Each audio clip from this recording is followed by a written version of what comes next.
집회 결의를 할 수 없는 그 소수가 법원에 해임을 청구하는 그 규정이란 말입니다.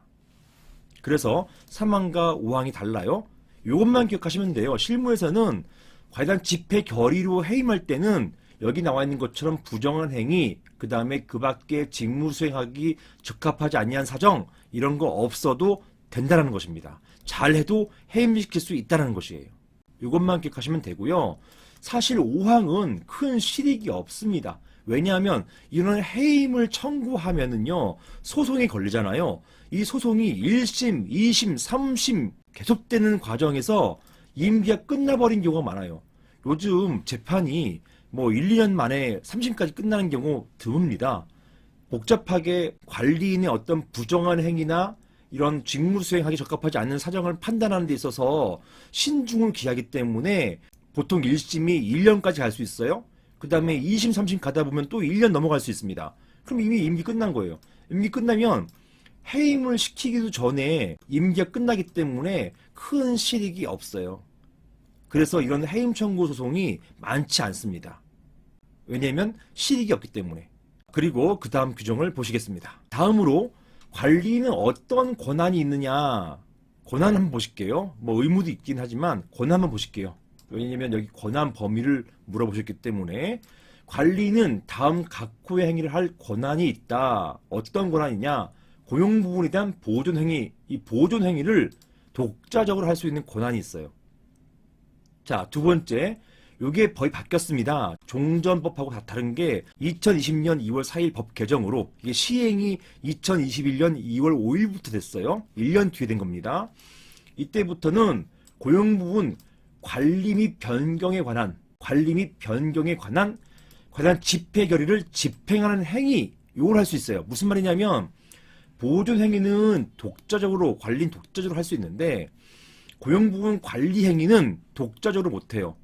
여기에 관한 집회 결의를 집행하는 행위만 할 수 있어요. 관리에 관한 결정 권한은 관리인이 할 수 있는 게 아니라 집회 결의로 할 수밖에 없게 만들어버렸습니다. 이게 관리인의 독단을 막으려고 만든 규정이에요. 변경도 마찬가지죠. 종례는요. 종례는 보존 행위와 관리 행위를 모두 관리인이 독자적으로 할 수 있었어요. 자, 보시면 이게 잘 안 보이시겠지만 제가 옛날 법 가지고 왔거든요. 이 집합건물법, 요게 2016년도 옛날 법이에요.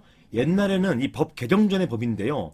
어떻게 되어 있었냐면 보시는 것처럼 이거 잘 안 보이실 텐데 이렇게 보시면 관리인의 권한과 의무라고 되어 있어서 관리인은 다음 각호 행위를 할 권한과 의무를 가진다. 1항 어떻게 됐냐면 고용부분, 보존, 관리, 변경하는 행위를 할 수 있도록 독자적으로 할 수 있도록 규정해 놓고 있었어요. 그런데요, 변경된 법은요. 이 변경된 법을 보면 이게 변경됐습니다. 바뀐 법을 보시면 바뀐 법은요 이렇게 되어 있어요. 쭉 보시면 방금 보신 것처럼 관리인의 권한과 의무라고 되어 있어서 1항 고용 부분의 보존 행위만 할 수 있고 관리 및 변경에 관한 행위는 독자적으로 못하고 집행하는 행위만 할 수 있도록 바뀌었습니다. 그게 바로 이 규정입니다. 그래서 고용부문 관리 변경에 관한 집회 결의를 집행하는 행위만 할 수 있게 되었을 뿐이지 독자적으로 할 수 없게 만들어버렸어요. 이게 관리인이 종전에는 보존행위, 관리행위 중에서 관리행위 대부분의 행위가 관리행위거든요.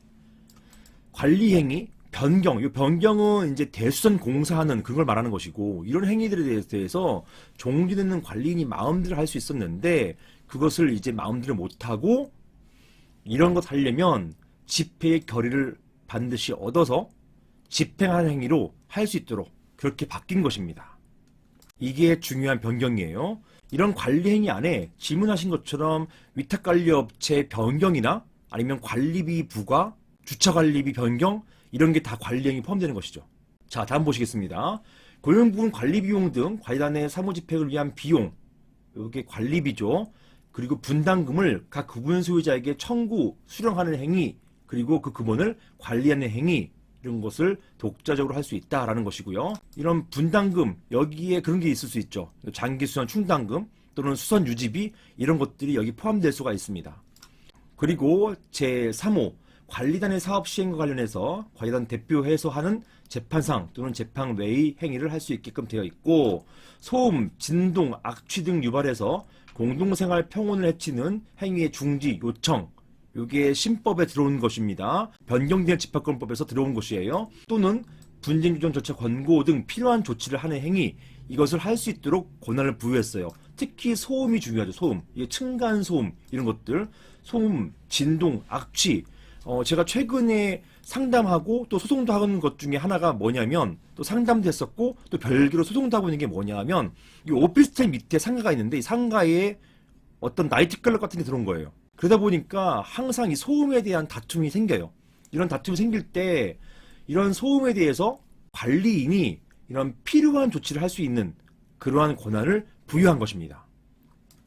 그리고 그 밖에 규약에 정해진 행위 등등을 할 수 있다라는 것이고, 제2항 관리의 대표권은 제한할 수 있다. 즉 관리인이 대표할 수 있는 권한을 일정 부분 제한할 수 있다. 예를 들어서 위탁관리업체와 계약 체결을 하는 행위, 이런 것들은 관리위원회의 결의가 없으면 대표권 행사할 수 없다. 이런 제한을 둘 수 있어요. 규정으로. 다만 이렇다 하더라도 이런 제한을 모르는 선의의 제3자, 즉 어떤 관리업체가 관리인하고 계약 체결했어요. 위탁관리 체결을 했는데 알고 보니까 규약에는 관리위원회의 결의를 반드시 얻도록 했단 말입니다. 근데 이런 관리위원회의 결의가 없었어요. 따라서 규약상으로는 무효잖아요. 무효이지만 이러한 내부적인 규정을 알지 못하는 선의의 제3자인 위탁관리업체, 이런 위탁관리업체 입장에서는 계약의 유효를 주장할 수 있단 말입니다. 이걸 이야기하는 거예요. 자, 이것은 뭐 사안의 쟁점이 아니기 때문에 넘어가도록 하겠습니다.